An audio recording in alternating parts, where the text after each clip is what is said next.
And Leslie joins us now with more findings from her investigation. So Leslie, I need to ask you, just how widespread is this trend using this concoction, Apetamin? It's very popular. In fact, Instagram has stepped in, and now if you look up the hashtag, a warning comes up about Apetamin. Because remember, this isn't legal to sell in the United States. So I tried to purchase it originally online, and I was at the payment and trying to put my credit card in, and I kept getting an error message. And I was like, what is happening? I need to get this for my investigation. And so I did some investigating, and I went to the website's Facebook page, and there I found scores of women who were experiencing the same issue with this payment.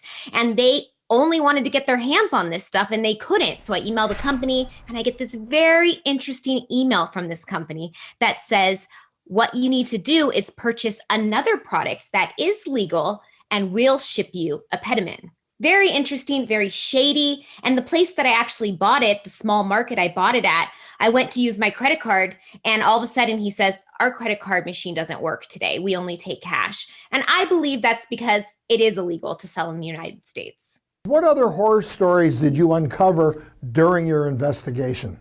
I spoke to another woman who got in a terrible car crash while taking this stuff. She blacked out behind the wheel. She said that it caused her to have such extreme fatigue that she couldn't even keep her eyes open. There are reports of women that had temporary blindness from this stuff. But you have to remember, people think this stuff, I mean, the way it is online is that it's this wonder syrup. And if you look at the before and after pictures of some of these women that are online, they did get a curvaceous body, but that doesn't happen to everybody, because remember, Audrey, that didn't happen to her. And she was eating more than 4,500 calories a day on this stuff, not because she was trying to eat more, because she couldn't satiate herself. She just kept eating and couldn't feel full on this stuff. So women are risking their health to try to get this curvaceous body through this syrup. Dr. Ish, coming to you. Leslie's interview guest, Audrey, talked about how her mental health was impacted by her body dissatisfaction. So what are your thoughts here, Doc? Let me tell you something about this stuff.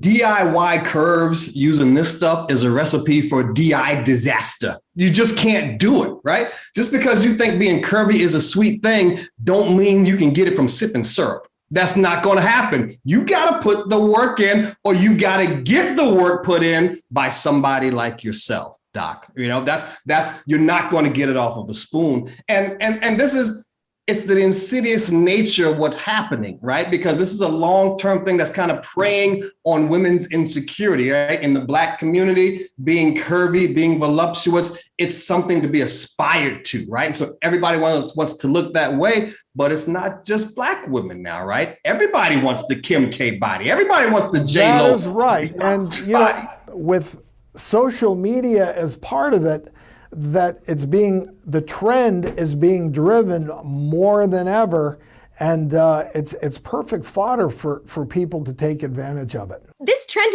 is an extreme. Like, it's not just pretty voluptuous curves now. It's like snatch your waist as much as possible, have the biggest, roundest hips, the biggest butts, and it's never enough, right? Because I've been on social media private groups where women, they seek surgery for this sort of thing, and they talk about how they were dissatisfied with their first round of BBL and how they're seeking a second round, a third round. And I look at them and I'm like, your body looks amazing, but maybe they don't see that. And I think, like you said, it definitely has something to do with social media, which is fake anyways, because everybody snatches their waist on social media. Right.